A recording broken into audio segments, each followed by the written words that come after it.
like you said at the top of the show, cultural artifacts for the year doesn't have to be something that came out this year. As a matter of fact, this is a show that came out several years ago, but recently rediscovered it myself. The show Stranger Things.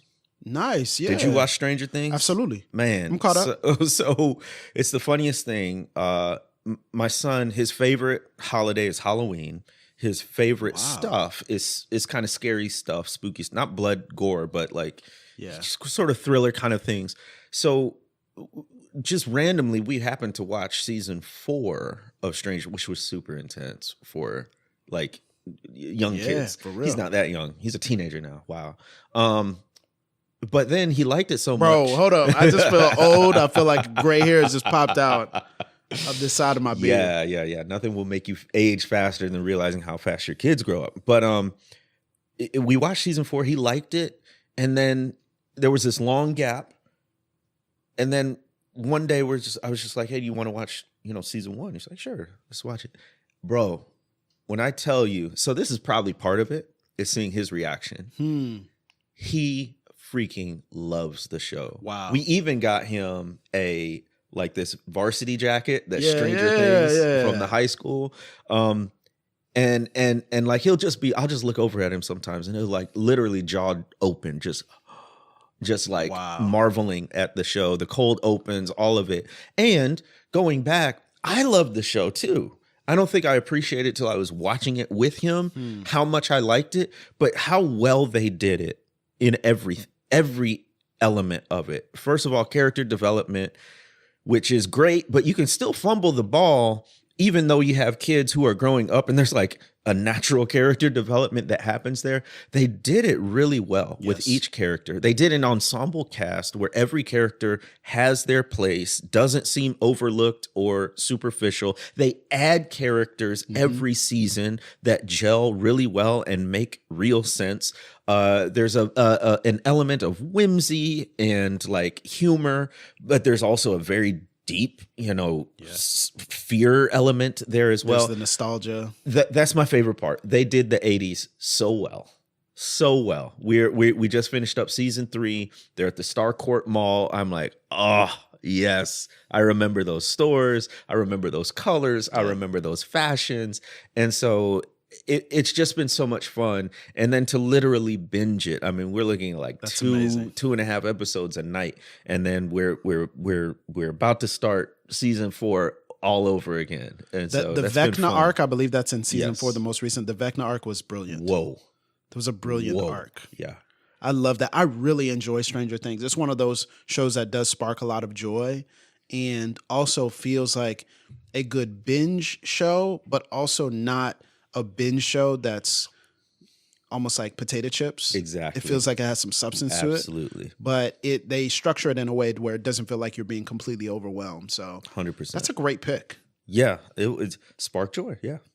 I'll keep us on the things that we watched and also the things that we watched on Netflix. And there is a particular movie, it wasn't really a strong movie year for me. I didn't really feel like I saw a bunch of movies that I was really excited about or moved me or stuck with me. Maybe a few did, but I don't really know if they were worth mentioning. But there's one that I watched twice in a week with different people and really stuck with me. The Barbie movie. No, it wasn't the Barbie movie. It was not the Barbie movie. I haven't seen the Barbie movie. I'm behind.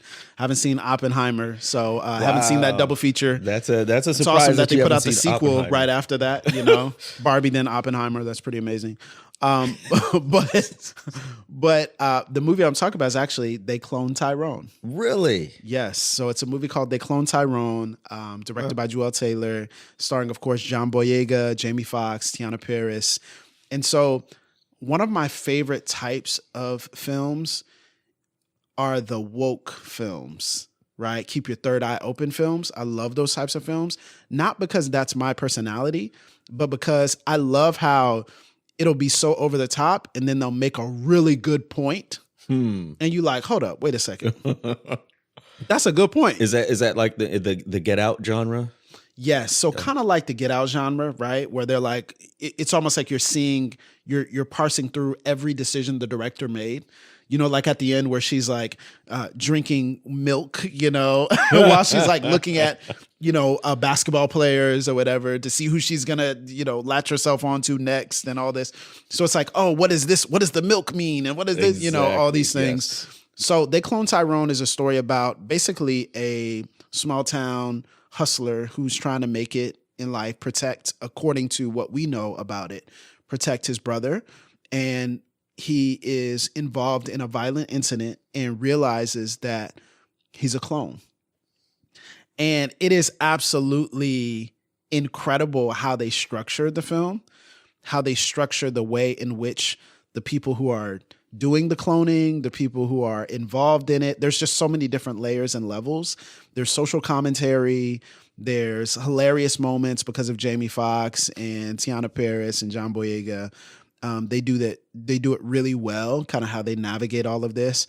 And it's a great, fun story that doesn't feel like it's too deep or too light. It feels like kind of that perfect balance. So They Clone Tyrone, and John Boyega. Really, I'm picking this because he does a phenomenal job. He plays like 4 different characters in the film. Okay. So he does really a phenomenal job of navigating these different characters. There's even a clip on social where he plays his normal accent along with his, hustler accent as well in the film. And so he's having a conversation with himself, with the character. So with the British accent and then, the Memphis accent, so it's just really cool. So he's building a great legacy. So shout out to that movie. I really enjoyed watching that. Yeah, John, if you want to chop it up with some brothers who get and vibe with what you're trying to do in the acting world, staying true to yourself, your identity, justice, I think we can. There's room on the couch for you, of course, brother. absolutely. Room, I'm sure. Space. I'm sure he's listening. We can add another mic or pass it. We'll be the couch where you can process what happened with Star Wars. Anyway, so